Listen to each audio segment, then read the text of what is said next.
मैं सुभान Ashrafi coaching classes के इस यूट्यूब प्लेटफॉर्म पर आपका हार्दिक स्वागत है। आज मैं फिर से आपके लिए लेके आए रेलवे आरपीएफ आगामी भर्ती परीक्षाओं के लिए वस्तुनिष्ठ क्वेश्चन जो कि जीके एंड जीएस के रहने वाले हैं दोस्तों, और इन क्वेश्चन में से बाहर क्वेश्चन नहीं जाने वाले। ठीक है, तो इस क्लास को आपको एंड तक जरूर देखना है और इस क्लास को लाइक शेयर सब्सक्राइब करना ना भूलें। इस क्लास को जल्दी से जल्दी सभी ग्रुपों के अंदर फैला देना भैया, एक बार जोर से। ठीक है, तो आज हम पहले क्वेश्चन की क्या कर लेते हैं, बात कर लेते हैं। आपके स्क्रीन पर पहला क्वेश्चन है कि निम्नलिखित में से कौन सी गैस को हास्य गैस कहते हैं।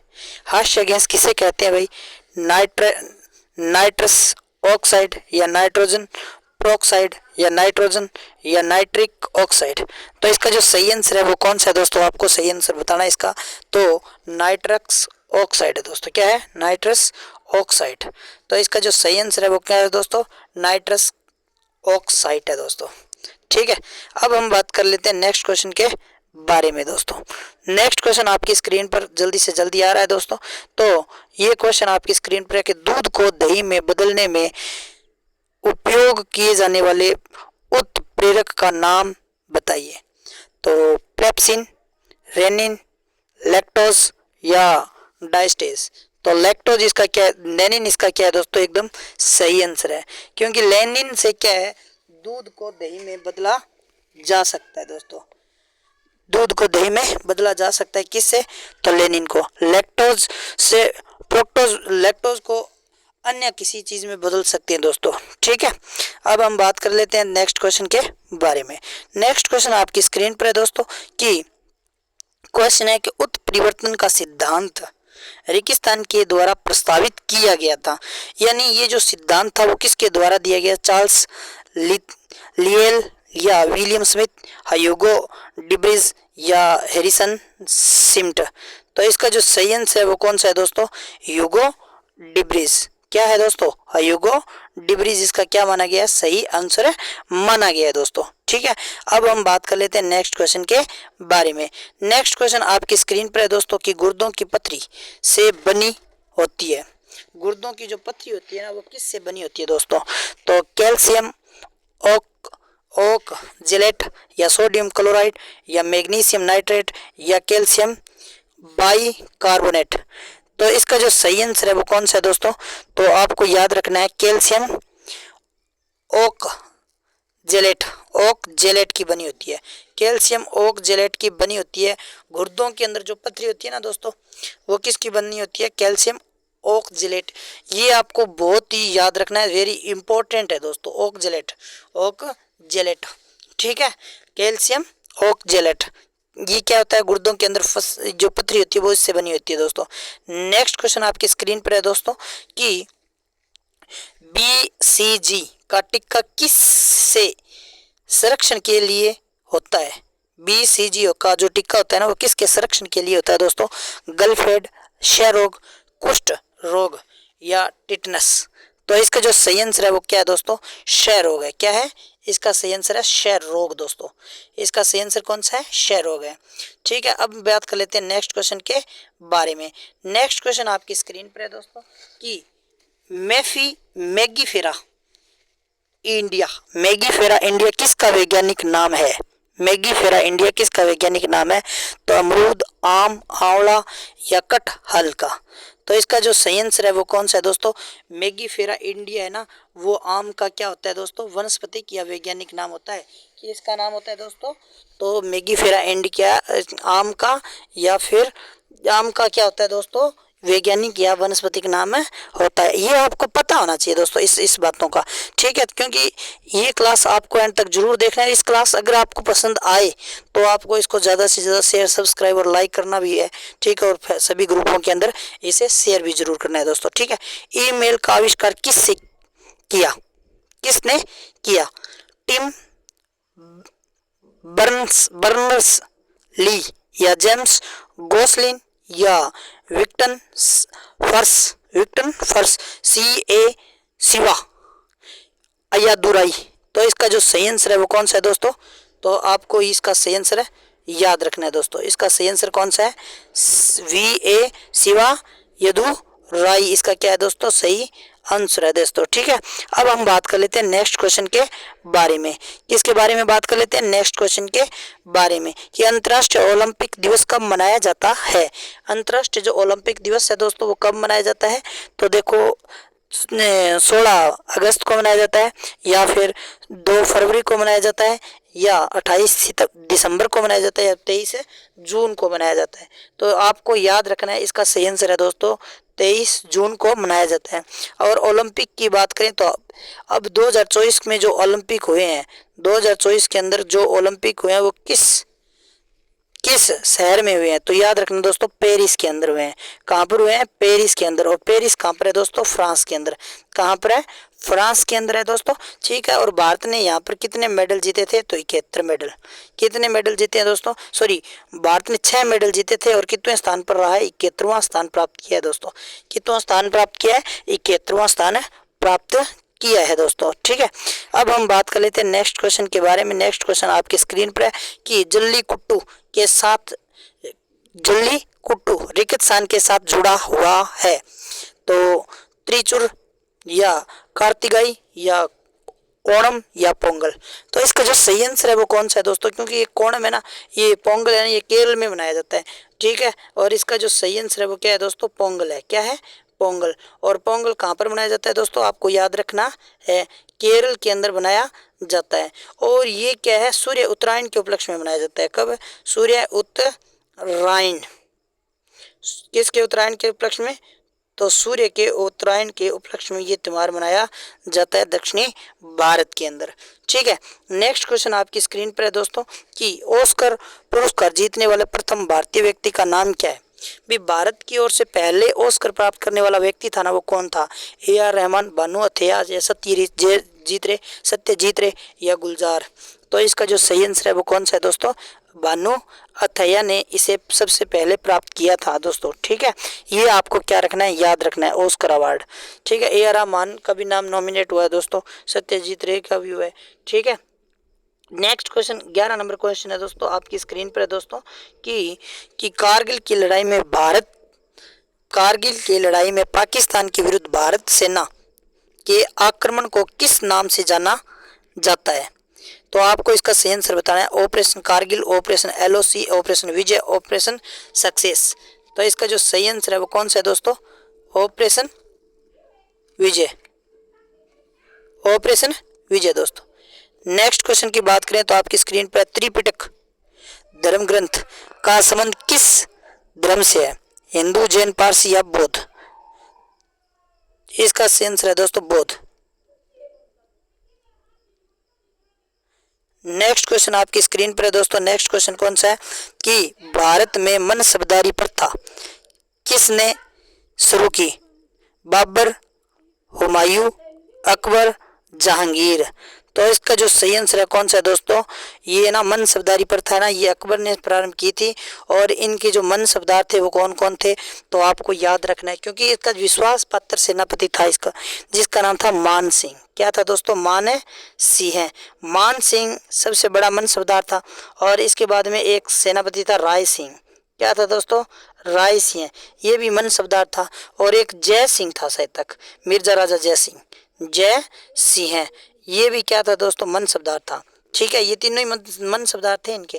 ठीक है, ये जहांगीर का मनसबदार था माना जाता है, और ये अकबर के मनसबदार थे दोस्तों। किसके? अकबर के। नेक्स्ट क्वेश्चन की बात करें तो नेक्स्ट क्वेश्चन कौन सा है दोस्तों आपकी स्क्रीन पर है कि महाराणा रणजीत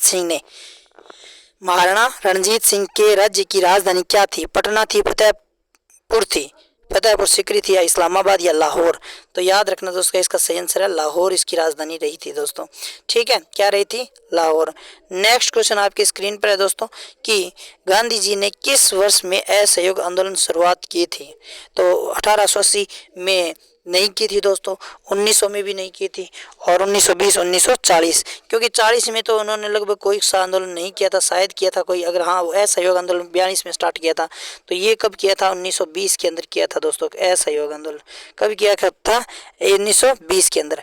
नेक्स्ट क्वेश्चन की बात करें तो दोस्तों आपकी स्क्रीन पर है कि इंडिया गेट का डिजाइन रेगिस्तान ने तैयार किया। इंडिया गेट का जो डिजाइन है वो किसने तैयार किया था? फ्रैंक लॉयड राइट या सर एडविन लियोन्टियस या फ्रैंक गैरी या जाहा हादिद। तो इसका सही आंसर है दोस्तों सर एडविन एडविन लुडियंस। ठीक है, नेक्स्ट क्वेश्चन के बारे में बात करें तो आपकी स्क्रीन पर कोई नेक्स्ट क्वेश्चन है दोस्तों कि भारतीय संविधान में न्यायिक पूरा पुनरावलोकन की शक्ति और न्यायपालिका की स्वतंत्रता का रेगिस्तान संविधान से लिया गया है। यानी न्यायिक जो पुनरावलोकन है ना, ये जो शक्ति है ना, ये कहाँ से ली गई है? तो ब्रिटिश, आयरलैंड, कनाडा या फिर आपको बता दें अमेरिका। तो इसका सही आंसर है अमेरिका से ली गई है दोस्तों। कहाँ से ली गई है? अमेरिका से ली गई। ये आपको याद रखना है दोस्तों। नेक्स्ट क्वेश्चन आपकी स्क्रीन पर आ रहा है दोस्तों कि भारतीय संविधान का अनुच्छेद 356 किसके बारे में है? राज्य के नीति निर्देश तत्व, राष्ट्रपति शासन लागू करना, शासकीय भाषा के रूप में हिंदी या कश्मीर को विशेष दर्जा। तो इसका जो सही आंसर है ना दोस्तों वो कौन सा है? राष्ट्रपति शासन है। राज्य में राष्ट्रपति शासन लागू करने से है दोस्तों 356 किसके बारे में है? राष्ट्रपति शासन लागू करने में है दोस्तों। नेक्स्ट क्वेश्चन आपकी स्क्रीन पर हो रहा है दोस्तों कि हमारे देश में शिक्षा का अधिकार एक रेगिस्तान अधिकार है। भाई शिक्षा का जो अधिकार है ना वो कौन सा अधिकार है? राजनीतिक या मूलभूत, सामाजिक या विधिक? तो इसका सही आंसर है मूलभूत अधिकार है। कौन सा अधिकार है दोस्तों? मूलभूत अधिकार है। शिक्षा का जो अधिकार है वो मूलभूत अधिकार है दोस्तों। नेक्स्ट क्वेश्चन की बात कर लेते हैं आपकी स्क्रीन पर दोस्तों। तो देखो, राष्ट्रपति और उपराष्ट्रपति की अनुपस्थिति में राष्ट्रपति के कार्यों का निर्वहन कौन करता है अनुपस्थिति में? तो नियंत्रक, एक महालेखा परीक्षक, महाधिवक्ता, भारत के मुख्य न्यायाधीश, अटॉर्नी जनरल। तो आपको याद रखना है दोस्तों, तो कौन करता है दोस्तों? आपको पता होगा। तो भारत के मुख्य न्यायाधीश करता है दोस्तों। कौन करता है? भारत का मुख्य न्यायाधीश करता है। कौन करता है? भारत का मुख्य न्यायाधीश करता है। नेक्स्ट क्वेश्चन आपकी स्क्रीन पर है दोस्तों कि लोकसभा के सदस्यों का कार्यकाल कितने वर्ष का होता है? तो लोकसभा के वर्ष जो होता है ना वो होता है 5 वर्ष का, जबकि ये जो 6 वर्ष का कार्यकाल है ये राज्यसभा की होता है। राज्यसभा के सदस्य है ना उनका जो कार्यकाल होता है वो 6 वर्ष का होता है, जबकि लोकसभा का कार्यकाल होता है ना वो 5 वर्ष का ही होता है दोस्तों। ठीक है, नेक्स्ट क्वेश्चन आपकी स्क्रीन पर है दोस्तों कि सबसे गर्म ग्रह का नाम बताइए। बुध, शुक्र, नेपच्यून, मंगल। तो इसका सही आंसर है दोस्तों शुक्र। शुक्र क्या है? सबसे नजदीक है, सूर्य के सबसे नजदीक होने के कारण ये सबसे गर्म ग्रह है दोस्तों।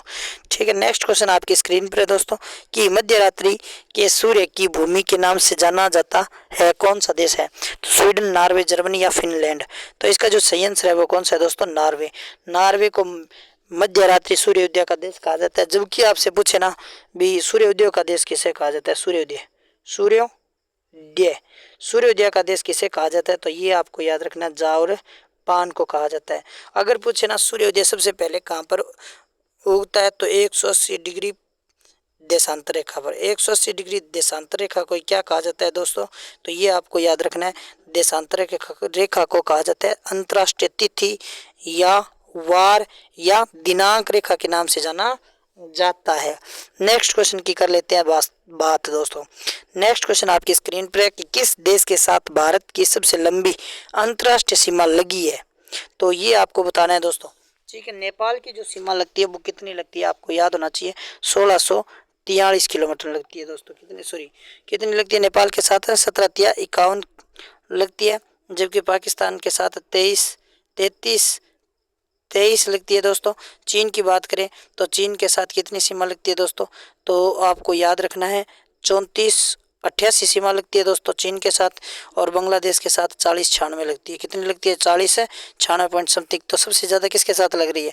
बांग्लादेश के साथ लगती है दोस्तों। किसके साथ लगती है? बांग्लादेश के साथ लगती है। नेक्स्ट क्वेश्चन आपकी स्क्रीन पर है कि उत्तरी भारत के राज्यों में बाजरे की खेती रेगिस्तान कृषि ऋतु के दौरान की जाती है, रबी, जायद या खरीफ?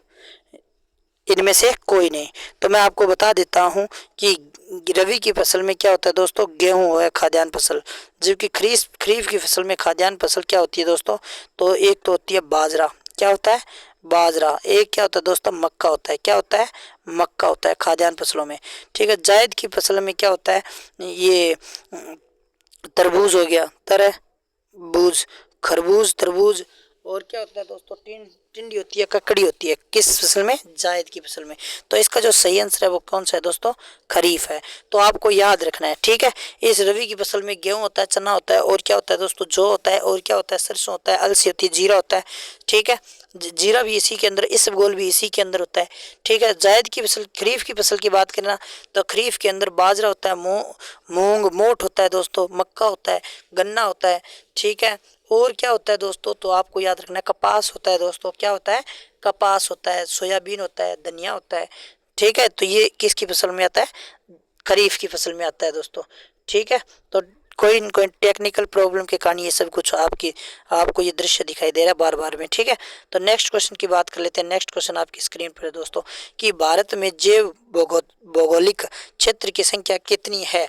भारत में जैव भौगोलिक की संख्या जो कितनी है दोस्तों, तो आपको याद होना चाहिए 10 है दोस्तों, ठीक है। अगर पूछना जैव संरक्षित क्षेत्र कितने हैं, जैव संरक्षित क्षेत्र या जैव निचय क्षेत्र, तो भारत के अंदर 18 है। जबकि पूछना जैव हॉटस्पॉट या तप्त प्रदेश या हॉटस्पॉट क्षेत्र कितने हैं दोस्तों, तो ये भी आपको याद रखना है, भारत के अंदर 4 है। भारत के अंदर 2 है, लेकिन 2 क्या है, भारत और भारत से बाहर है, क्योंकि एक अंडमान निकोबार द्वीप समूह है, और कुछ ये इसका भाग इंडोनेशिया और थाईलैंड, ठीक है, इनके अंतर्गत आता है। एक वर्मा है, इंडो वर्मा क्षेत्र है, जो नेपाल भारत के अंदर, सॉरी भारत और म्यांमार के अंदर आता है। एक हिमालय पर्वतमाला के अंदर आता है, एक दक्षिणी भारत में सह्याद्री पर्वतमाला के अंदर आता है, ठीक है। तो ये भी आपको याद रखना है दोस्तों। नेक्स्ट क्वेश्चन की कर लेते हैं बात। नेक्स्ट क्वेश्चन आपकी स्क्रीन पर है दोस्तों कि बैंकर दर क्या है। बैंकर दर क्या है, आपको इसका क्या बताना है दोस्तों, सही आंसर है बताना है, बैंकर दर क्या है, ठीक है। तो बैंकर दर क्या है दोस्तों, आपको याद रखना है, वह दर जिस पर किसी देश का केंद्रीय बैंक या देश के अन्य बैंकों का ऋण देता है, ठीक है, उसे बैंकर दर कहा जाता है। यानी किसी बैंक से जो भारत, वह बैंक पर किसी देश का केंद्रीय बैंक हो, देश के अन्य बैंकों को क्या देता है, ऋण देता है, यानी कर्ज देता है, वो बैंक करता है दोस्तों, ठीक है। नेक्स्ट क्वेश्चन आपकी स्क्रीन पर है दोस्तों। नेक्स्ट क्वेश्चन कौन सा है कि भारतीय रिजर्व बैंक वाणिज्यिक बैंकों को जिस पर अल्पकालीन ऋण देता है उसे क्या कहते हैं दोस्तों, तो रेपो रेट या रिवर्स रेपो रेट या बैंक दर या नकदी आरक्षित दर। तो इसका जो सही आंसर है वो कौन सा है दोस्तों, रेपो रेट। ये क्वेश्चन हाल ही के अंदर किस में पूछा गया दोस्तों, ये क्वेश्चन है ना, ये पूछा गया था CET के अंदर दोस्तों, ये क्वेश्चन पूछा गया है। और ये पिछली बार किस में पूछा गया था दोस्तों, आपको याद होगा तो ये RPF के अंदर क्वेश्चन पूछा गया है, ठीक है। नेक्स्ट क्वेश्चन आपकी स्क्रीन पर है कि निम्नलिखित राज्यों में से किस में सबसे अधिक का साक्षरता दर है, यानी सबसे अधिक साक्षर राज्य कौन सा है भारत का, केरल, राजस्थान, बिहार या महाराष्ट्र। तो इसका सही आंसर है केरल दोस्तों। क्या है, केरल, क्योंकि भारत में सर्वाधिक IAS निकलते हैं तो वो केरल से ही निकलते हैं दोस्तों, समझ में आ रही है। और बिहार की बात करें तो ये बहुत कम साक्षर जिला है दोस्तों, इसकी जनसंख्या सर्वाधिक है और गरीब भी यहाँ पर सबसे ज़्यादा है दोस्तों, ठीक है। नेक्स्ट क्वेश्चन आपकी स्क्रीन पर है दोस्तों कि एक तोप को गोला दागा गया है, तो इसे गोले की गति का एक उदाहरण है। तो इसका जो सही आंसर है ना वो कौन सा है दोस्तों, तो आपको याद रखना है B नंबर। क्या है, B नंबर है दोस्तों, प्रक्षेपण गति। कौन सी गति है, प्रक्षेप्य गति है। तो आज के लिए बस इतना ही। अगर ये क्लास आपको अच्छी लगी है तो ज़्यादा से ज़्यादा शेयर, सब्सक्राइब और लाइक करना ना भूलें, और इस क्लास को एंड तक जरूर देखना है दोस्तों। धन्यवाद। और इस क्लास को एक बार जोरदार शेयर जरूर कर दिया करो, सब्सक्राइब करना ना भूलें दोस्तों। धन्यवाद।